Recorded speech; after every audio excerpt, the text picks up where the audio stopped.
그 종이 여러 가지 역할을 합니다. 그죠? 네, 우리 로마서를 보고 있습니다.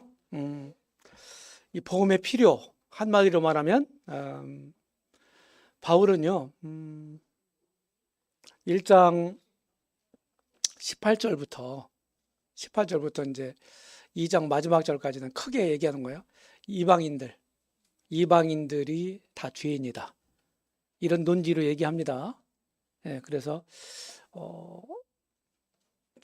이 하나님의 창조 세계를 보고서도 하나님을 알 수 있다고 이런 논지로 얘기해요. 그리고 3장에서는 이제 유대인들에 관해서 얘기하거든요. 유대인들. 그러니까 유대인들도 죄인이다.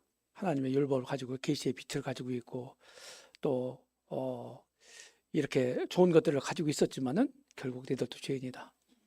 그러고서 바울은 이제 10절서부터 여기 9절서부터 이렇게 하는 거예요. 유대인이나 헬라인이나.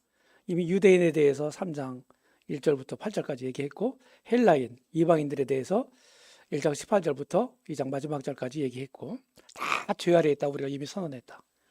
그래서 결론이 뭐예요? 의인원만이 하나도 없다. 이 얘기를 하는 겁니다.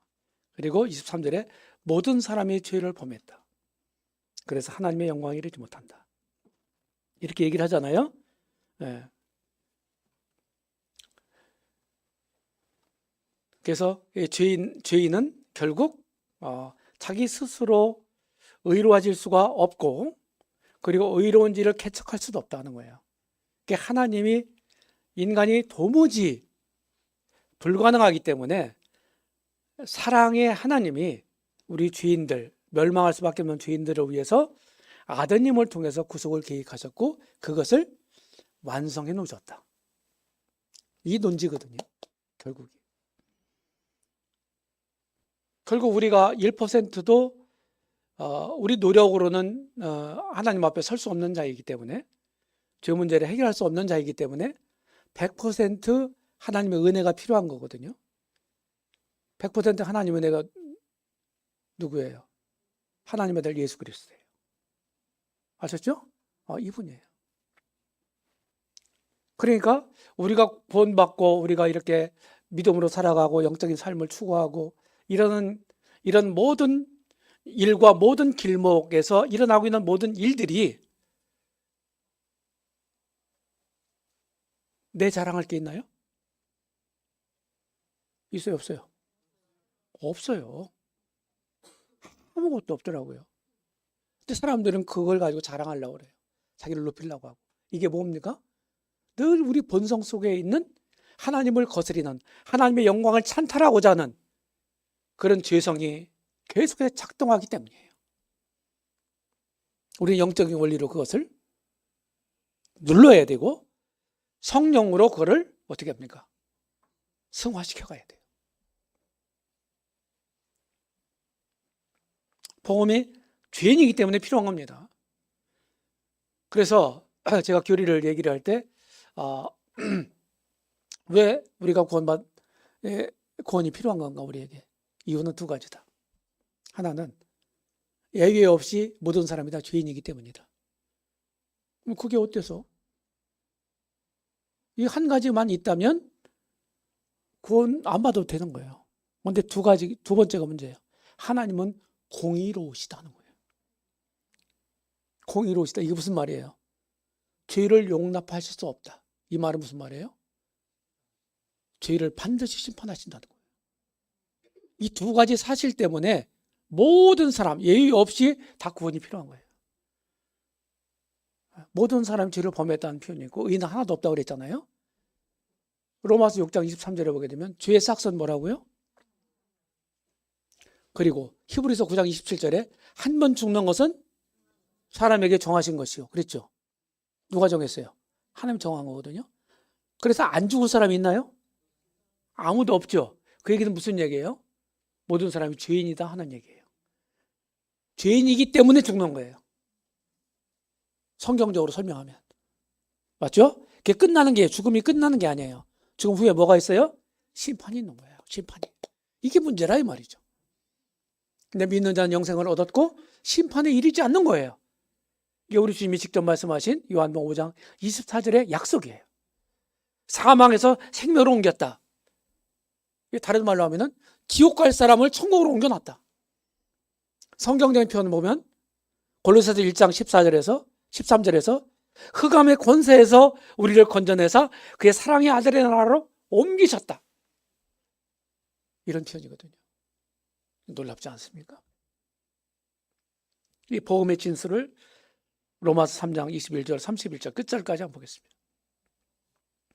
율법 위에 자기 의가 있고 하나님 의가 있다고 그랬잖아요. 그죠? 그러면 자기 의는 어떻게 얻어진다고 그랬어요? 행함, 자기 행위를 통해서 얻어지는 거예요. 자기 행위. 적선하고 착한 일 하고 이렇게 해서 그 행위에 대한 보상으로 구원을 받는다고 착각하는 게 종교 논리예요. 아셨죠? 모든 종교가 이 논리예요. 그래서 다른 말을 표현하면은 자기 구주화예요. 종교 논리는 자기 구주화. 무슨 뜻인지 아시죠? 자기가 자기 스스로 노력으로 구원할 수 있다고 생각하는 거예요. 그럼 불가능하잖아요. 성경 보면 안 되잖아요. 우리 경험적으로도 안 되잖아요. 맞죠? 안 되는 방법을 자꾸 추구해요. 그게 어리석은 거예요. 율법 위에 하는 거예요.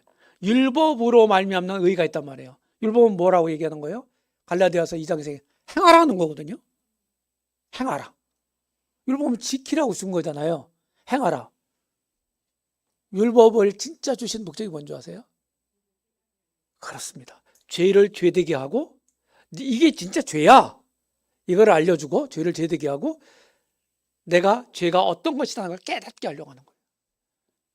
죄를 해결할 수 있는 방법이 아니고 죄를 알려주는 역할을 하는 거예요. 율법은. 내가 죄인인 걸 알아야 구주의 필요성을 절감할 거 아니에요. 맞죠? 율법이 하는 기능이 그거예요. 갈라디아 3장에서 말하는 대로 뭐라고 얘기합니까? 율법은 우리를 그리스도께 인도하는 몽학선생, 예전 개혁성경에 몽학선생.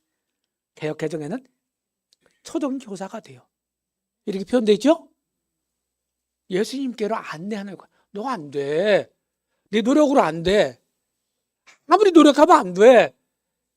너는 너 스스로 구원할 수 없어. 그런 능력이 너에게 없어. 딱 한 분이 있는데 저분이야. 율법이 이렇게 예수님을 가리키고 있다고 하는 거예요. 아셨죠?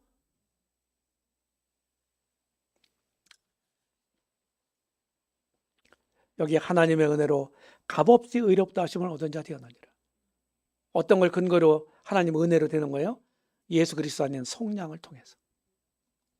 구속을 통해서.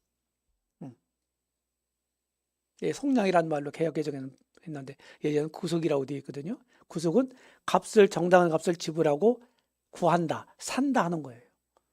사낸다 하는 거예요. 우리가 죄의 노예였잖아요. 사탄의 노예였잖아요. 그죠? 죄의 값이 뭐예요? 사망이잖아요. 예수님 스스로 죄의 값인 사망을 통해서 우리 죄값을 정당하게 합법적으로 지불하고 우리를 사낸 거야. 죄의 노예를. 그래가지고 야 이제 너 자유. 이게 갈라디아서 5장 1절에서 말하고 있는데 그리스도께서 너에게 자유를 주시려고 자유를 주셨으니 다시는 종의 멍에를 매지 말라 하는 말씀의 뜻이에요. 우리는 노예가 아니에요 이제. 예수님과 주종관계라고 그랬는데 그것은 우리 스스로 그렇게 그렇게 한 거예요. 억지로 한 거 아니잖아요. 아 예수님이 내 주님이구나. 내가 주인으로 내가 이제 받들어 섬겨야 되겠구나. 그럼 내 스스로 그분의 종이 됐다는 얘기잖아요. 그렇죠? 우리 자유하는 종이에요. 자유하는 종. 우리에게 자유를 줬어. 탁탁탁탁탁 뭐 이렇게 하는 게 아니야. 근데 종의 본분이 있잖아요. 종은 권리가 없어. 권리가. 하나님의 은혜로 값없이. 은혜는 값없이 주어지는 거거든요. 거저 주시는 바. 값없이. 일을 아니할지라도. 성경에 이런 표현이 있죠? 이게 은혜란 말이에요.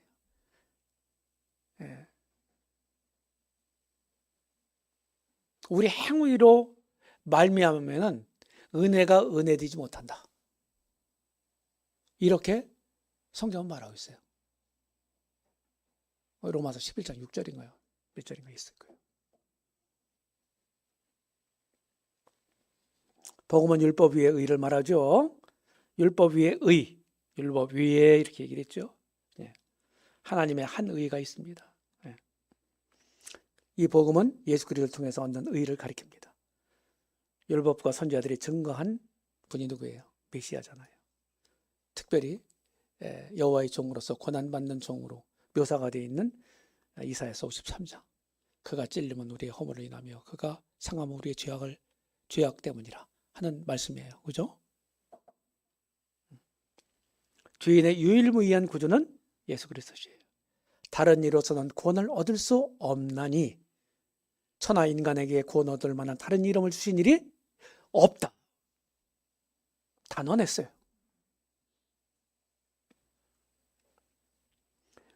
복음은 오직 하나님의 은혜로 말면 믿음으로 얻는 의예요. 이게 복음입니다. 죄인을 구속하신 예수님을 믿으면 의인이 됩니다. 자기 희생을 통해 구속을 이루신 예수님을 믿음으로 되는 거예요. 그래서 이 로마서 3장 끝부분에 보게 되면은 우리가 예수님을 믿지 않았습니까? 의롭다함을 이제 얻기 위해서 예수님을 믿어요. 그런데 믿음으로 예수님을 의롭다함을 받는다는 이 진리는 오히려 율법이 필요 없다고 폐기시키는 게 아니고 율법을 도리어 굳게 세운다는 표현이 있어요. 성경에 로마서 3장 마지막 부분에 그게 무슨 뜻이에요? 오직 믿음으로 의롭다함을 받는다고는 이 성경의 가르침은 오히려 율법을 폐하는 게 아니고 오히려 온전케 하려고 하는 거다. 그게 무슨 얘기예요? 율법이 요구하는 게 뭡니까? 너는 죄인이야. 너는 그 죄 때문에 심판받아서 멸망할 수밖에 없어. 율법이 이 역할을 하는 거거든요. 그렇죠?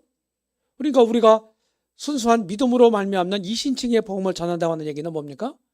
율법이 하는 것을 인정하고 율법이 하는 그 기능을 인정하고 목적을 인정하고 내가 죄인이기 때문에 나는 무력하기 때문에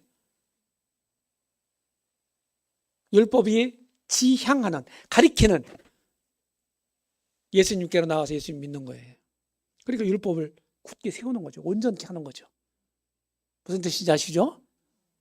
성경 보선이 없어요. 하나님 완전하신 분이에요. 자, 복음의 결과 보겠습니다. 자, 로마서 1장에 보시면 5장에 보시면 믿음으로 우리가 의롭다 하심을 받았다 그랬어요.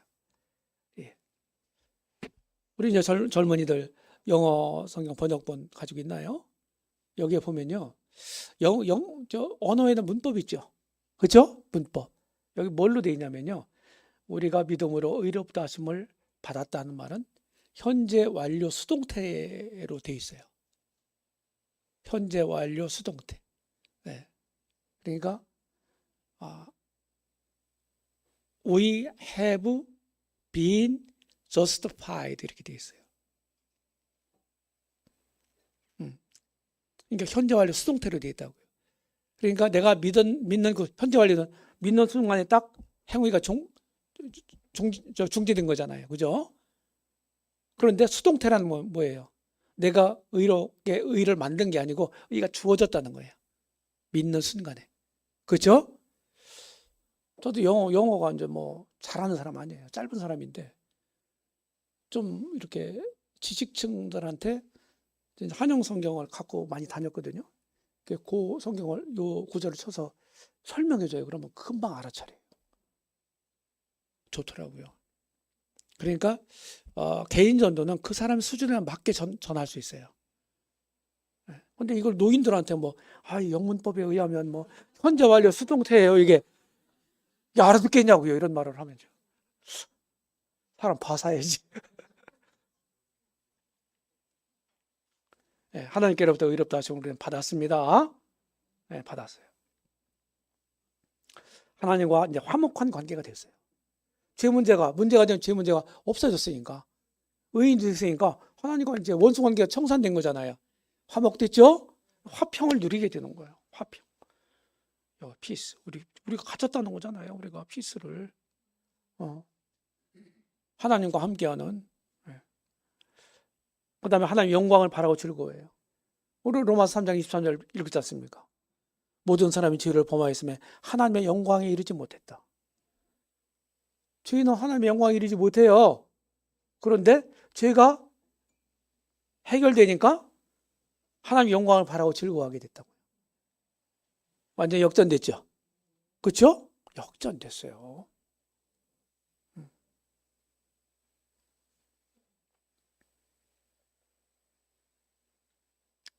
삶의 전환이 이루어지는 거예요. 우리 신분도 완전 변화돼요. 그래서 저는 좀 재미난 용어로 복음은 우리의 신분을 세탁해 준다. 세탁해. 죄인을 의인으로 만들잖아요. 맞죠? 마귀의 자녀가 하나님 자녀가 되잖아요. 어둠의 속한 자가 빛의 자녀가 되잖아요. 이게 신분 세탁이 아니고 뭐예요? 세탁 받으셨나요? 돈 세탁 말고 신분 세탁. 하나님 영광을 바라고 즐거워했어요. 이제 영광스럽게 우리 주님이 오시는 그날을 우리는 기대하고 있잖아요. 소망하고 있잖아요. 하나님을 바라는 소망으로 환난을 극복해요. 주님 믿은 다음에 뭡니까? 주님을 따라가는 길목에는 많은 어려움들이 있죠. 그렇죠? 이 세상은요, 우리 믿는 사람들, 영적인 삶을 추구하는 사람들과 대척점이 있다고요. 세상에. 이 세상에 우리 주님을 십자가 못 박아 죽였다고요. 그런 주님을 믿는 우리들을 그냥 놔두지 않아요. 세상은요. 그냥 놔두지 않아요. 살짝 걸림돌이 걸리게 해놓던지.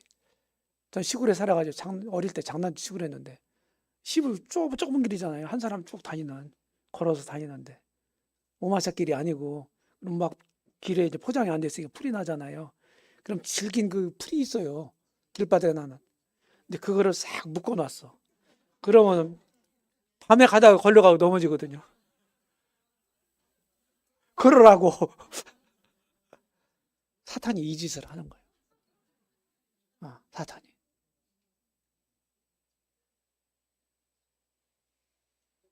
어떤 것을 해서 우리로 하여금 주님을 잘 따라가지 못하도록 낙심하거나 실망하거나 좌절하거나 이래서 제자리에 주저앉아가지고서 아무 일도 못하게. 요게 사탄이 하는, 믿는 사람들이 하는 일이에요. 사역이에요. 사탄의 사역. 우리 그건 못 뺏어가죠. 그거는 영원한 거죠? 못 뺏어가. 한번 받은 거는. 사탄이 그거 할 수가 없어. 하나님 지키시니까. 그런데 사탄이 믿는 사람들에게 할 수 있는 일이 있어. 믿음으로 못 살게 하는 거야. 영적으로 못 살게 하는 거야.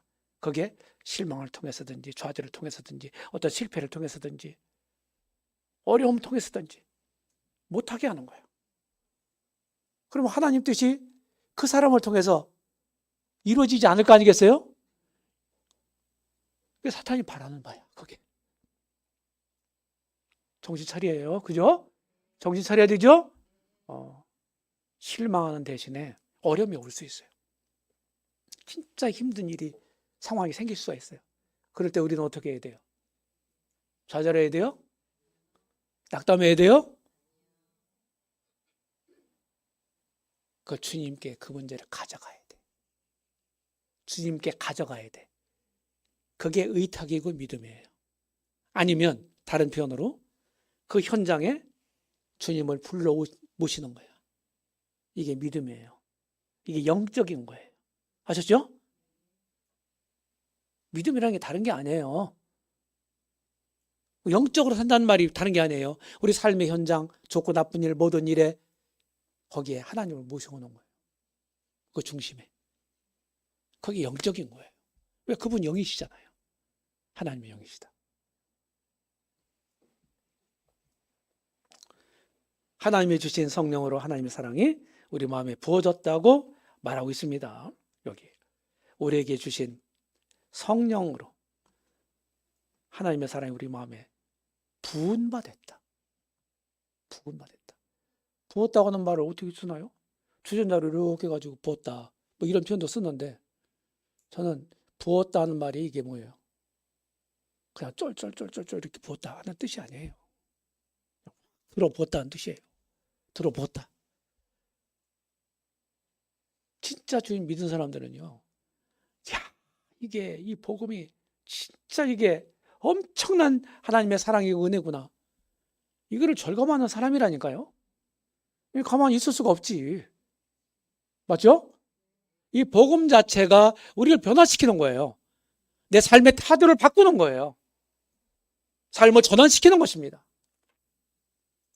그게 하나님의 능력이에요. 이 복음의 능력이라고 하는 거예요. 일일이 뭐 같이 가르치나요? 제가 처음에 구원받고요. 수양에서, 사호동 수양에서 구원받았는데, 예, 7월달, 7월 말 정도에. 근데 집에 시골에 내려갔어요. 이제 군대 가기 2년 전이니까. 시골에. 칠갑산 기슭에. 콩만 매는 안양내가 있는데. 예. 거기 교회도 없어. 믿는 형제자매들도 없어. 우리 모임이 없다고요, 거기는. 제가 공부할 때는 충청도에 2개밖에 없었어. 예, 부여 원모로. 시골 모임. 박정희 형님 고향인 염치 모임. 지금 온양운천 모임이랑 바뀌었죠? 2개밖에 없었어. 충청 남북도에 다 합해갖고. 제가 원모로 가서 침례받았어요.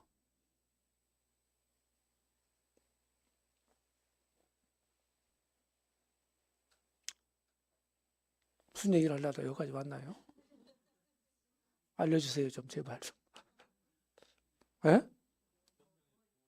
부었다. 성령 부어졌다. 초신자가 뭐 성경을 뭐 알아요? 제가 교회 다니는 사람이 아니거든요. 한 번도 구원만 탁 받고서 이제 교회생활 시작한 거예요. 기독교에 입문한 거예요. 최초로. 그러니까 뭐 성경을 뭐 알겠어, 뭐가 알겠어. 옆에서 알려주는 사람이 있어. 너 성경 읽어야 돼, 기도해야 돼, 막 해야 돼, 전도해야 돼. 이런 얘기 하나도 난 들어본 적이 없어. 근데 했다니까 그걸. 알려주는 사람도 없는데 누가 그런 마음을 주겠어? 내 안에 부어주신 성령님. 믿는 사람, 믿는 즉시 들어오시잖아요. 그렇죠? 에베소 1장 13절에 보면 즉시 오세요. 우리 속에 성령님이. 그분이 그렇게 하도록 인도를 하시더라고요.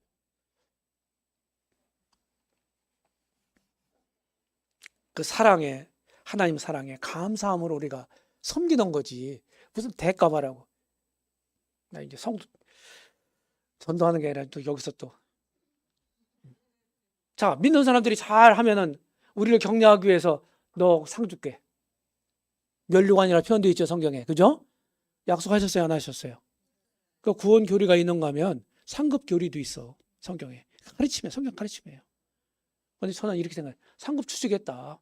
이렇게 약속하셨는데, 그러면은 내가 잘해가지고 나중에 주님 만났을 때 상을 많이 받기 위해서 내가 주님 섬기나? 그건 아닌 것 같다. 좀 거시기한 것 같다. 제가 그런 생각을 했어요. 뭐 그렇다고 해서 그렇게 상 많이 받으려고 하는 분들을 제가 나무라거나 정죄하고 싶은 생각은 없습니다. 근데 그거는 좀 약간, 그거는 하나님을 위한 게 아니고 자기를 위한 거 아닌가? 이런 생각이 드는 거예요. 그렇죠? 그래가지고 그런 생각을 안 해도 나중에 주실 거란 말이에요. 잘한 일에 대해서는 평가를 다 일일이 하셔갖고 상을 주실 거란 말이에요. 제가 서정적교회 성도들한테 이런 얘기를 할 때, 설교할 때 그랬어요. 제가 혹시 주님 앞에서 잘한 게 있다면 나중에 주님 만나서 상을 주님이 저에게 주신다면 우리 형제자매들에게 다 줄 거예요. 제가 그랬어요. 다 가지세요. 근데 그렇게 될까요? 제가 그걸 알고서 그런 얘기를 한 거 아니에요. 뭘 강조하려고 그랬어요? 나는 상 받기 위해서 섬기지 않는다. 이 얘기예요. 이걸 강조하기 위해서 그런 표현을 쓴 거예요. 지금도 마찬가지예요. 나를 구원해 주신 거 이 한 가지만으로 족하지. 다른 뭐가 있어요? 이게 얼마나 큰 구원인데요. 히브리서 2장 3절에 히브리서 기자가 뭐라고 얘기해요? 우리가 이같이 큰 구원을 등한히 여기면 어찌 피하리요? 이랬어요. 이 큰 구원. 이게 큰 구원이에요. 돈으로 살 수 없는, 나의 어떤 행위로도 이룰 수 없는, 이게 우리가 받은 구원이라니까요. 그러니까 적당히 섬기면 되겠어요? 안 되겠어요? 안 되겠죠? 네, 우리 감사함으로 섬기는 거예요. 감사함으로.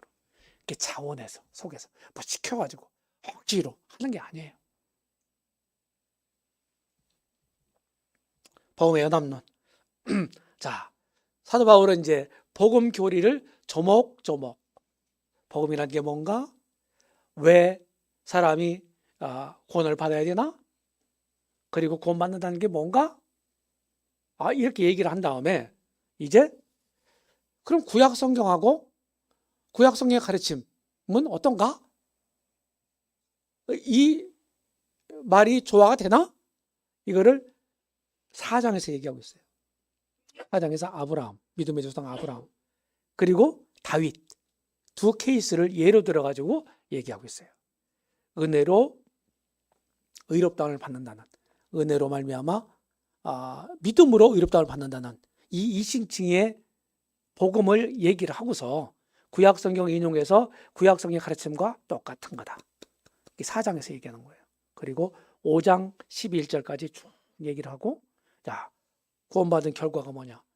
이렇게 막 즐거워하고 의롭다함을 받았고 하나님과 화목됐고 어려움 중에도 믿음으로 극복하고 소망을 가지고 살아가고 있는 거다. 기쁨으로. 하나님 사랑에 감사하면서 섬기면서 이렇게 얘기하고 12절에서 이제 이거를 종합해요. 종합. 첫째 사람 아담 얘기하고 있고, 아담을 등장시켜. 한 사람 통해서 죄가 세상에 들어왔다. 그렇죠? 그 다음에 둘째 사람, 둘째 아담, 우리 주님에 대해서 또 얘기를 해요. 여기 보시면 아담은 오실 자의 모형이다 하는 말이 나와요. 아담 아래에 있는 사람들이 있죠. 이 사람들은 누구예요? 다 죄인이죠. 맞죠? 근데 예수님, 둘째 아담인 예수님 안에 있는 사람, 아래에 있는 사람들은 누구예요? 죄인이 아니라 죄를 용서받은 의인들이 됐죠. 이런 면에서 아담이 그리스도의 모형이라는 거예요. 아셨죠?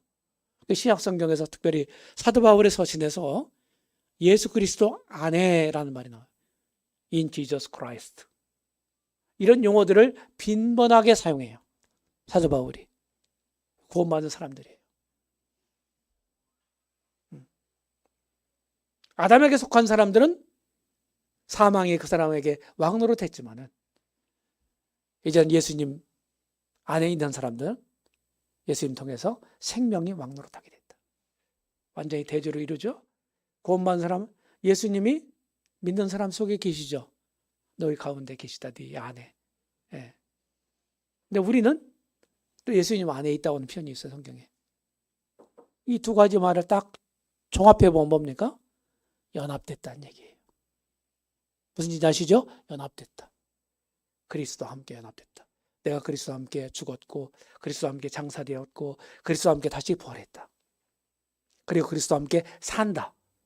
이런 표현들이 뭐예요? 그리스도와 연합이 됐다. 자, 우리 주님이 어떤 분이에요? 지금 영화를 받고 계신 분이잖아요. 그렇죠?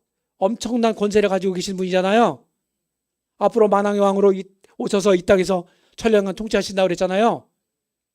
그분 안에 있는 사람, 그분과 연합된 우리들도요, 그분의 그런 것들에 함께 하는 거예요. 동참하는 거예요. 주님과 언제나 주님이 계신 곳에 우리가 있을 겁니다.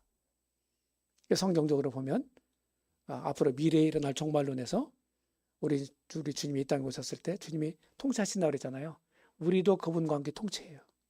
우리는 그분의 아래에서 밑에서 세상을 통치할 거예요. 우리가 그런 사람이라고요. 여기 뭐 대통령, 뭐 여기 시의원 이런 거 출마할 꿈을 가지고 계신 분 있나요? 6월 달 초에 있잖아요. 그래, 하지 말고 주님 잘 섬기세요, 그냥. 잘 섬기면요, 나중에, 야, 너 광주시장 해라. 이러실 줄 몰라요, 주님이요. 그게 상급이에요, 상급. 천일왕국은요, 우리 믿는 사람들, 이 시대에 믿는 사람들에게 상급을 분배받는 장소예요. 분배받는 때예요. 말로만이 아니고, 그래, 너 그 멸로관 그냥 가져. 쓰고 있어. 이런 게 아니에요. 실제로 분배해서 주님의 통치에 참여하는 거예요. 주님은 만왕의 왕이고 그 밑에 작은 왕들이 있는 거예요. 분봉왕들이. 아셨죠? 그게 좋아요, 여러분들이라는 말이죠. 어떤 사람은 10골 다스리는 건데, 어떤 사람은 5골 다스리는 건데, 어떤 사람은 2골 다스리는 건데, 주실 거란 말이에요. 이게 연합된 거다 하는 거예요. 이렇게 정리할 수가 있고. 자, 이제 성화의 원리. 사도 바울은 이제 이 신층이 이 복음의 진리를 쭉 설명을 했습니다. 정리했어요. 그리고 로마서 6장, 7장, 8장 이 세 개 장에 걸쳐서 성화에 대해서 가르치고 있어요. 성화.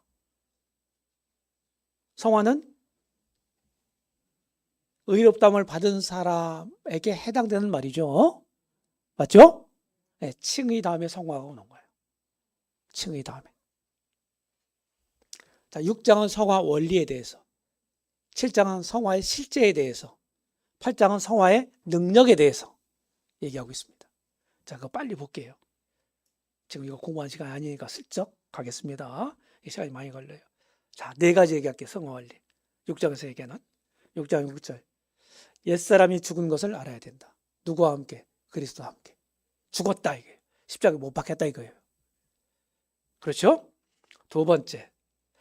하나님께 대하여 산자로 여길지어다. 예수님이 부활하셨잖아요. 그런 것처럼 우리는 죄에 대해서 그리스도와 함께 죽었고 이제 하나님께 대해서는 산자로 여겨라. 간주해라. 3번째. 이제 가만히 있으면 안 되고 하나님께 우리 몸을 드려라 하는 거예요. 드려라. 너희 자신을 하나님께 드리며 너희 지체를 의의 먹이로 하나님께 드리라. 그랬어요. 죄의 종으로 죄에게 드려서 죄를 짓는 일을 했단 말이에요. 주님 알기 전에는. 그렇죠? 죄 문제 해결됐죠? 우리 지체를 이제 의의 병기로 하나님께 드려야 되고 그렇죠? 의의 먹이로 하나님께 드려야 되는 거예요. 헌신하라는 거, 헌신. 주님을 위해서 바빠 있어라.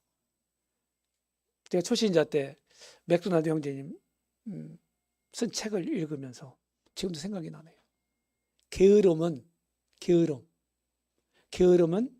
마귀의 연장이다. 연장이란 말이에요. 땅 파는 뭐 곡괭이 이런 거 연장. 이걸 얘기하는 거예요.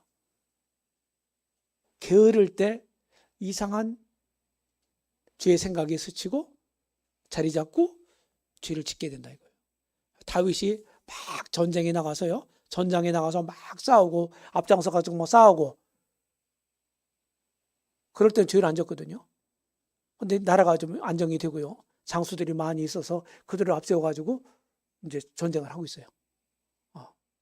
암몬하고 싸우고 있어요. 그런데 다윗은 뒷짐지고 쫙 그냥 왕궁 지붕을 거닐고 있단 말이에요. 한가하게. 그때 누가 보였어? 목욕하는 밧세바가 보였단 말이에요. 이래서 범죄하는 거거든요. 참 야비한 범죄를 저질러요. 다윗이. 그것도 감추려고 별짓 다 하잖아요. 그죠? 예? 죄가 죄를 낳는단 말이에요. 언제 그랬어요? 다윗이 평화로울 때, 한가할 때. 우리가 손 놓고 가만히 있고 이럴 때 어떻게 합니까? 마귀가 틈을 타는 거예요. 그래서 늘 우리 주님께 맡기자. 저는 이런 생각을 가지고 살아왔습니다. 자, 우리가 자유하는 우리에게 자유. 우리가 주의 종이었는데 노예였는데 갑설태 신청당 갑설태 하고서 예수님이 너 이제 자유해. 마치 히브리 종처럼. 6년 동안 열심히 하고서 이제 너 자유해. 그러는데 히브리 종이 어떻게 했어요? 아니요. 제가 평생 우리 주님 섬기겠습니다. 그래가지고 너 깃불에다 구멍 뚫어가지고 표하고 그랬지 않습니까?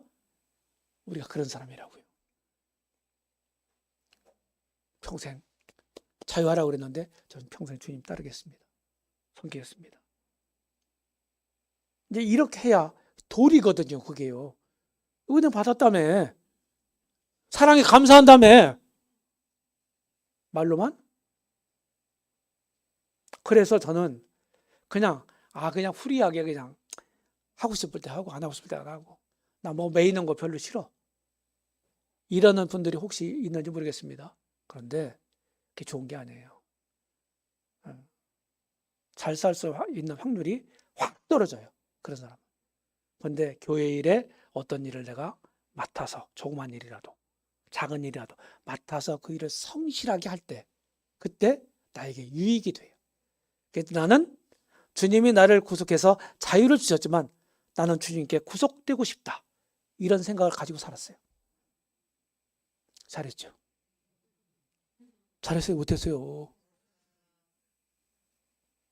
이런 생각 가지고 진짜. 그래서 어떤 일을 맡으면요.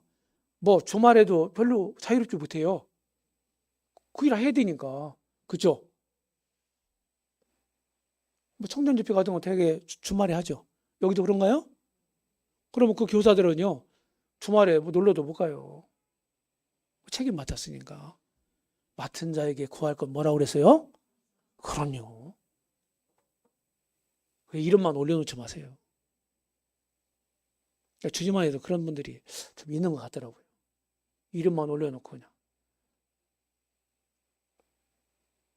그런 거 별로 안 좋아해요, 저는. 맡았으면 그 일에 충성을 해야 돼요. 주님이 그 충성도를 보실 거예요. 네. 어떤 일을 맡은 게 중요한 게 아니에요. 맡고서 충성하는 게 중요한 거예요. 헌신하셔라. 그 다음에 목표가 있어요. 몸을 통해 거룩에 이르러야 한다. 예. 알라, 여겨라, 드려라, 이르라. 네 가지 용어를 기억하십시오. 이게 원리예요.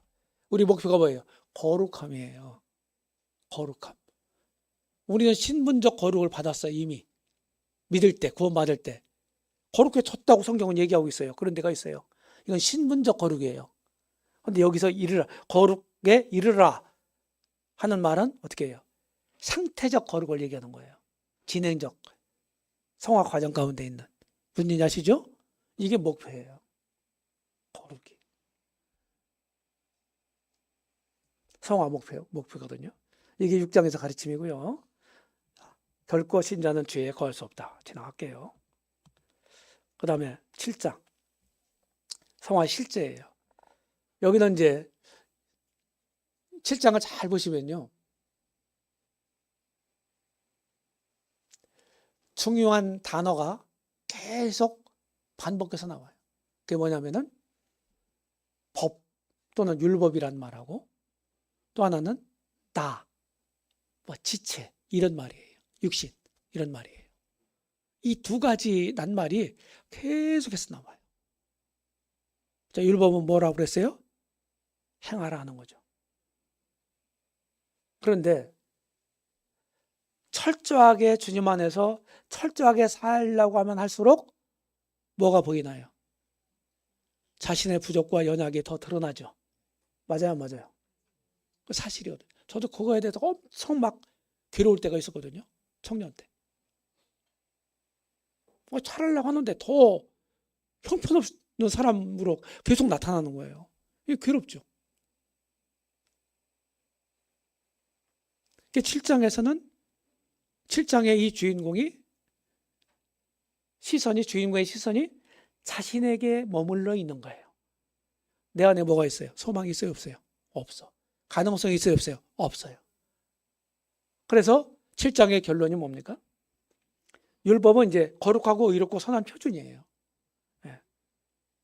율법은 거룩하고 계명도 의로우며 선하다. 이게 사실이에요. 우리에게 주신 표준이에요. 하나님의 표준이에요.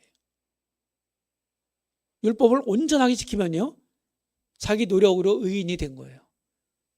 그럼 그 사람은 천국에 갈 수 있어. 자기 의로. 근데 그럴 사람이 한 명도 있다 없다? 없다. 이게 문제예요. 두 번째는 표준에 도달 못하는 전적인 무능한 나예요. 자, 7장에서 보여주는 바가 세 번째. 네, 세 번째. 내가 원하는 거 생각하지 않고 도리어 미워하는 거 생각한다. 이렇게 표현했거든요. 그 다음에 절규를 하는 거죠. 자, 24절이 하이라이트예요. 7장에. 오호라! 나는 곤고한 사람이로다. 이 사망의 몸에서 누가 나를 건져내랴? 특별히 신앙 초기, 오래되지 않은 이런 시기에 이런 절규를 한두 번 정도는 해봐야 돼요. 자신이 어떤 존재라는 것을 절절히 경험해 봐야 돼. 그런 사람이 어떻게 돼요? 자기에게 선한 것이 없고 자기에게 소망이 없고 가능성이 없다는 것을 이제 경험적으로 알았어. 그럼 어떻게 해야 돼? 주님을 의지할 수밖에 없죠. 맞죠? 답을 찾는 거예요, 여기에서. 내가 괜찮은 사람이에요? 괜찮은 사람입니까? 아니거든요. 괜찮지 않아요.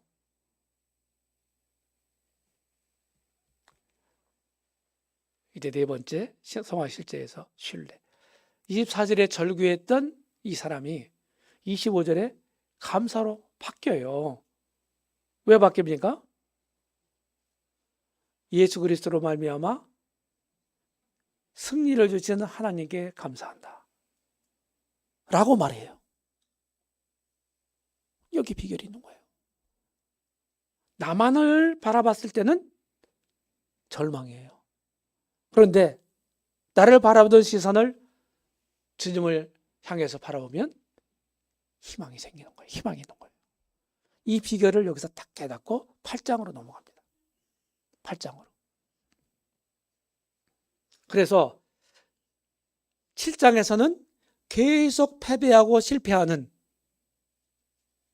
사람을 만나요. 우리 신앙생활 가운데서도 이런 단계가 있어요. 정도 차이는 다 다르겠지만, 그런데 이런 거 절규하는, 자신에 대해서 절규하는, 절망하는 이런 것이 크지 않게 그냥 지나갔다면은 그분의 신앙생활은 밋밋할 수 있어요. 이걸 경험하는 것이 더 좋아요.